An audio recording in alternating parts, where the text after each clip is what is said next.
Copy বড় সাহেব। হ্যাঁ কি? Copy copy.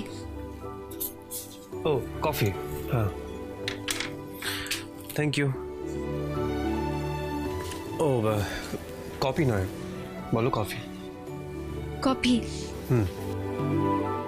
আচ্ছা এবারে বাবার ওষুধের নামগুলো তুমি মুখস্থ করবে কেমন? মুখস্থ করব? কিন্তু আমি তো ইংরেজি পড়তে জানি না বড় সাহেব। সেই জন্য তো বাংলা লিখে দিলাম। ওষুধের নাম আর কখন কটা করে খেতে হবে সমস্ত কিছু বাংলা লিখে দিয়েছি। তুমি একবার এগুলো দেখে নাও, আর কখন কটা করে খেতে হবে সেটা একটু বুঝে নাও কেমন? বেশ বেশ, তো আমি জলের মতো বুঝে গেছি। তাই? জলের মতো বুঝে গেছো? কিন্তু আপনি এতক্ষণ ধরে এত কম আলোর মধ্যে ওইগুলো লিখছিলেন, আপনার চোখে ব্যথা হলো না? তা একটু করলো বটে, তাতে কি? তুমি যে বাবার জন্য এত কিছু করছো, আমি না হয় এইটুকু করলাম তোমার জন্য।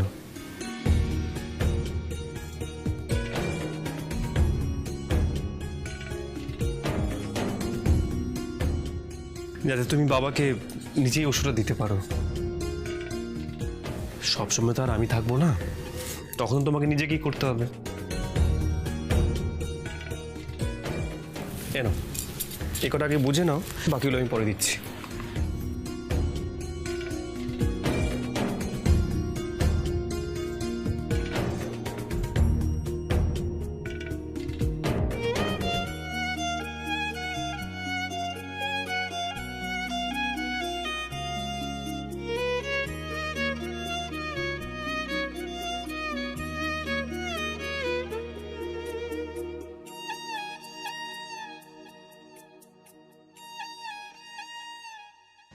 আমি যত সুন্দরী নই সেটা তো আমার হাতে নেই, কিন্তু যেটা আমার হাতে আছে তা তো আমি করতেই পারি।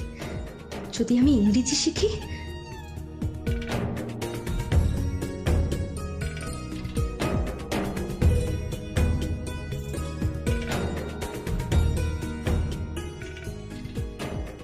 না না, আমি ঠিকই ভেবেছি, আমি গোপনে ইংরেজি শিখব, আর একদিন তৃপ্তবাবুকে দাগ লাগিয়ে দেবো আমি। পারবো না বাবা, পারবো না।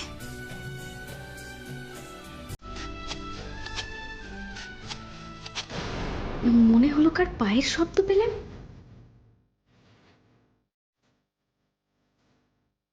কে কে ওখানে?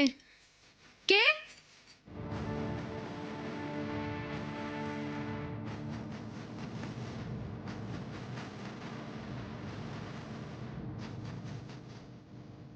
কি হয়েছে নয়? কি দেখছো? আরে কেউ তো নেই ওখানে, ছুটেলে কেন? বড় সাহেব কে যেন চলাফেরা করছিল ওখানটা। ওসব তোমার মনের ভুল, তুমি ভেতরে যাও, যাও যাও বলছি।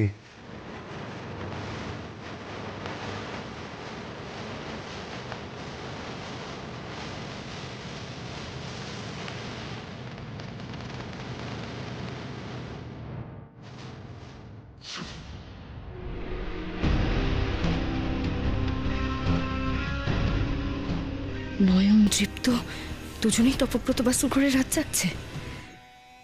কাল রাতেও এমন করবে নাকি? রাত জাগবে ওরা? তাহলে তো মুশকিল।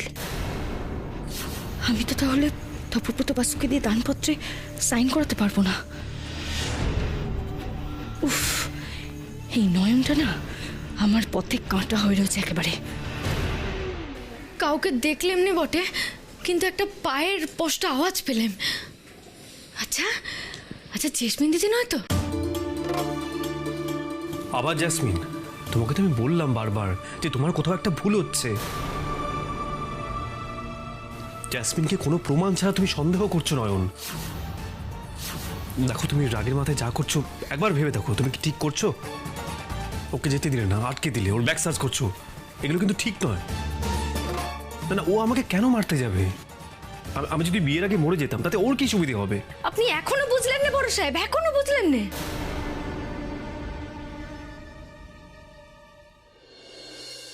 বড় সাহেব আপনি সেদিন মরতেন নে।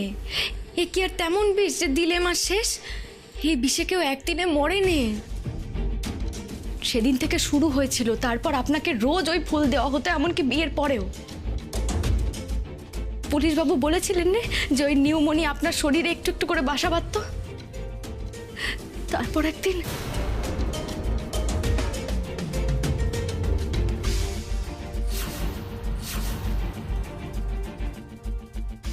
ভাগ্যিস আমাকে সুধা দিদি সেই দিনকে দেখা দিয়েছিল, তাই তো আমার ফুলের ওপর সন্দেহ হলো। সুধা দিদি না এলে যে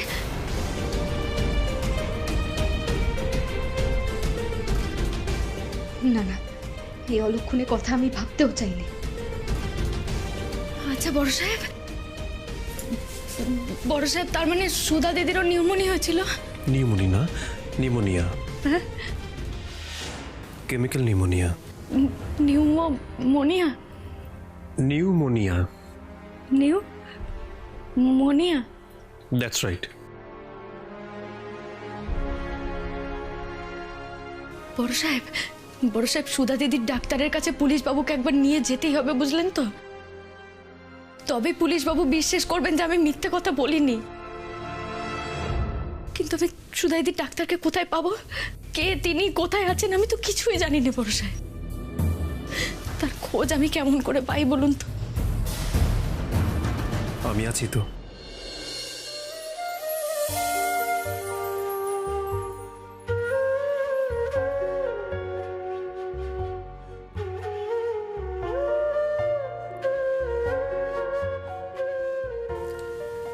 আপনি? অবাক হলে নয়ন, অবাক হয়েও না, আমি সত্যি আছি, আর আমি থাকবো তোমার পাশে।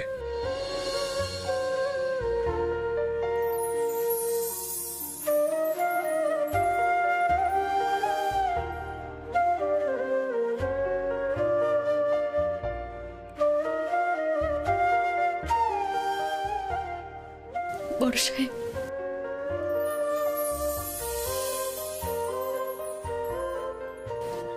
আপনি আমাকে নিয়ে যাবেন, কিন্তু আপনি তো আমার কথা বিশ্বাস করেননি বড় সাহেব। বিশ্বাস করি না, কারণ কারণ তোমার কাছে প্রমাণ নেই। কিন্তু বিশ্বাস কোনোদিনও করবো না তেমনটা কিন্তু নয় নয়ন। এই রহস্যের কিনারা তো আমাকেও করতে হবে।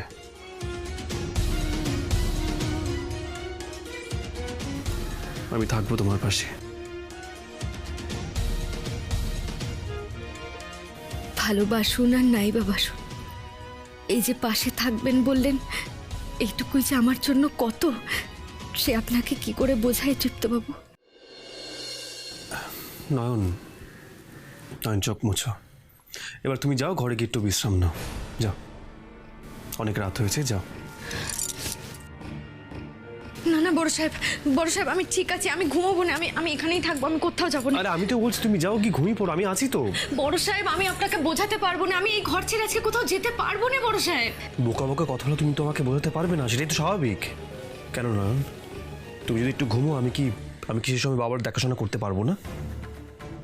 এতটুকু ভরসা নেই আমার ওপর? না না, কথাটা তা নয়, আসলে। হ্যাঁ বলো, আসলে কি?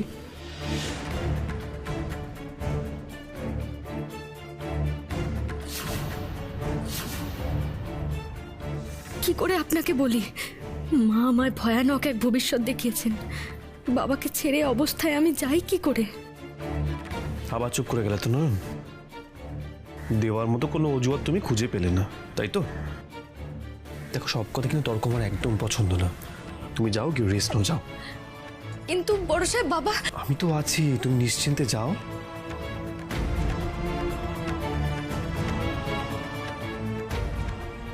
তোমার ছেলেকে তো বোঝাতে পারলেম না বাবা, তাই যেতে হচ্ছে। কিন্তু আমায় না বলে তুমি কোথাও যেও না বাবা, আমায় না বলে কোথাও যেও না।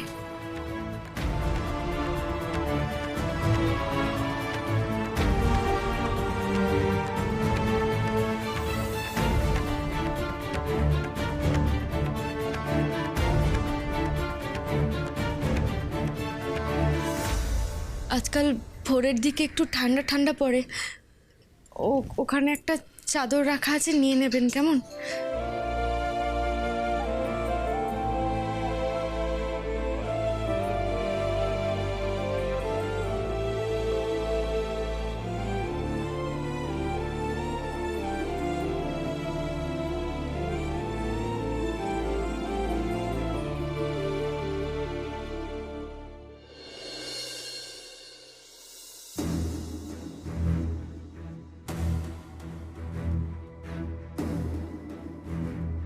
বাবাকে তো রেখে এলেম ও ঘরে, আমি নেই। মা যদি আসেন বাবাকে নিতে, কি করে আটকাবো আমি? আমি তো মায়ের হাতে পায়েও ধরতে পারবো না।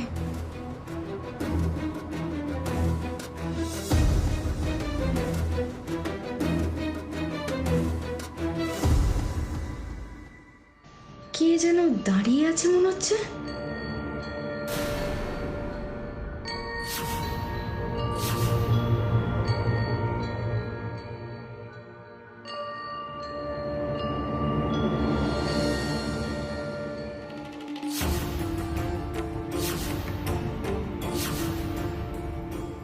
মা, মা তুমি? কাল রাত আর কাটবে না নয়ন। তোর বাবা মশাইকে নিয়ে যেতে আসবো আমি। মা, মা এমনটা করবেন না মা। আর কিছু করার নেই নয়ন, নিয়ে তো যেতেই হবে আমাকে।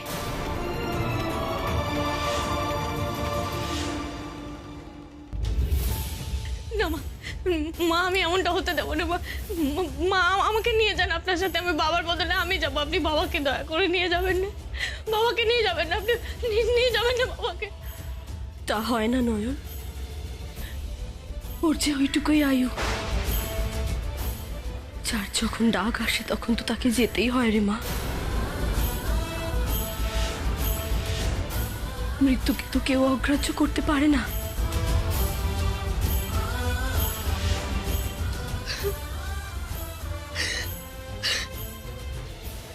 কাঁদিস না নয়ন, তোর হাতে তো কিচ্ছু নেই। তুই আটকাতে পারবি না তোর বাবা মশাইকে, কিচ্ছু করতে পারবি না তুই, কিচ্ছু না।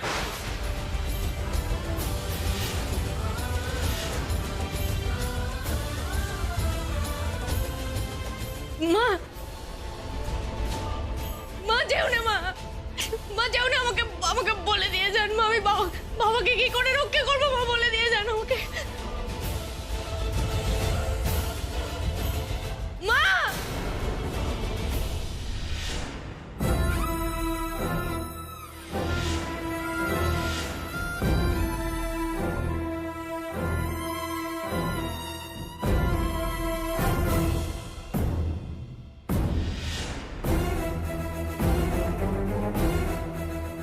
বন্ধু, এই বন্ধু, কি হয়েছে তোমার?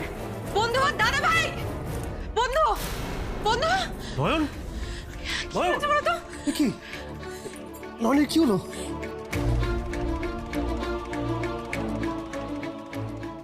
নয়ন, ও তো সেন্সলেস হয়ে পড়েছে।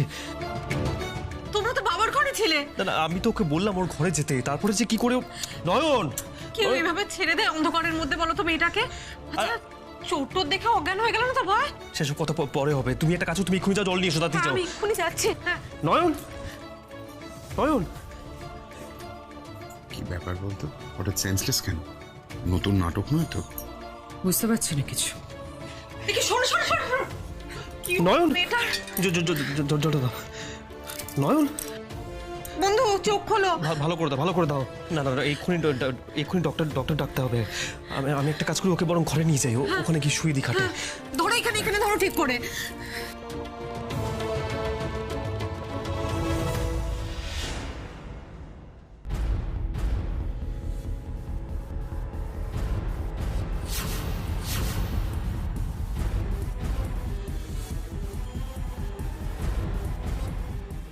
মা, মা ওকে এক্ষুনি ঘরে নিয়ে গিয়ে শোনাটা খুব প্রয়োজন।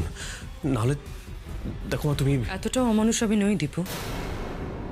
একজন মানুষ মাথা ঘুরে মাটিতে পড়ে আছে আর তুই যে ওকে হাঁটিয়ে ঘরে নিয়ে যাবি না, এটুকু আমি বুঝি, তাই না?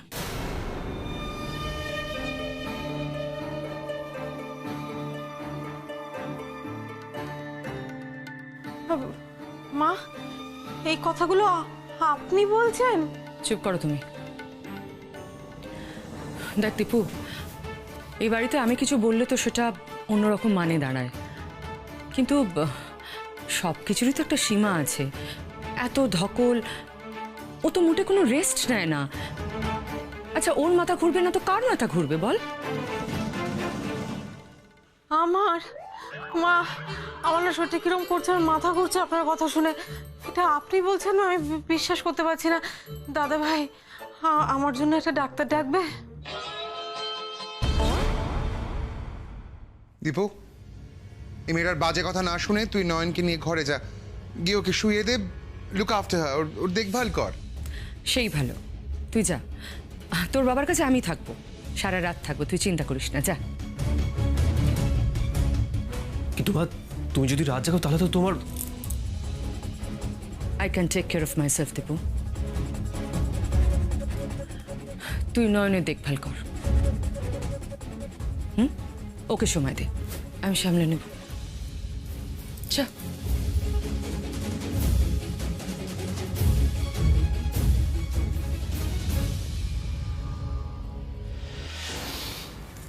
এটা করে পড়ে পাওয়া 14 রে দিদি। হ্যাঁ, দারুণ সুযোগ পাওয়া গেল তো একটা, দারুণ সুযোগ। এই সুযোগটা হাতছাড়া করা যাবে না। Right you are. কাল রাতেই আমি তপব্রত বাসুকে দিয়ে দলিলে সই করাবো, কাল রাতেই। Just wait and watch. Best of luck.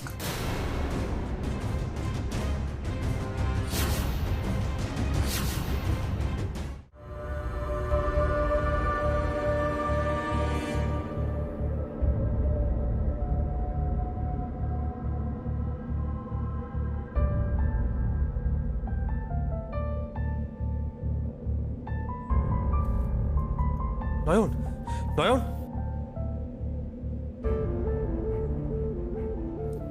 Nayan, নয়ন,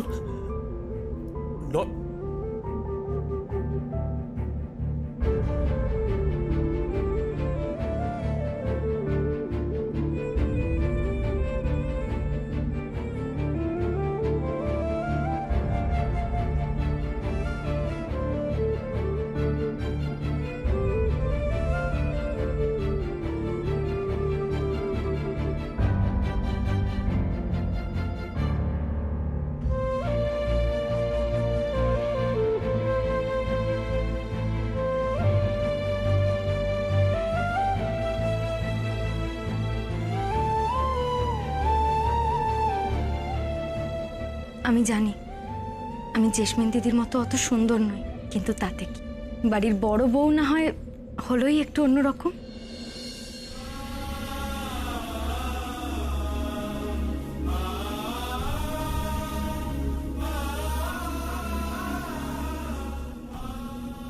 কে বলে তুমি সুন্দর নও নয়ন? তুমি তোমার মতো করে সুন্দর। সুন্দরী তো কতই দেখি, কিন্তু কিন্তু এমন অন্তর থেকে সুন্দর মানুষ তো চোখে পড়ে না।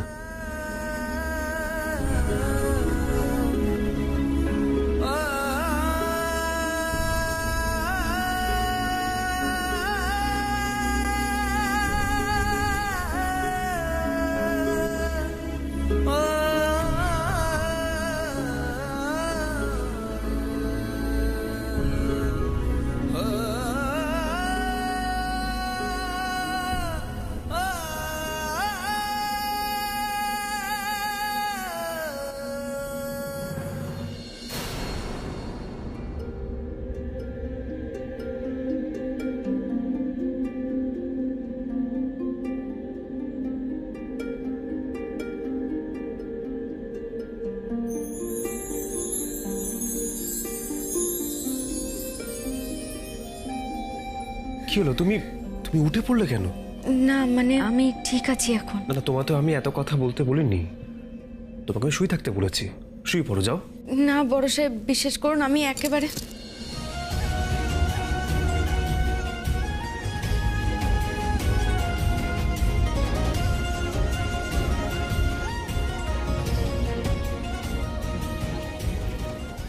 খবরদার, তুমি তো আজকে এখান থেকে উঠবে না।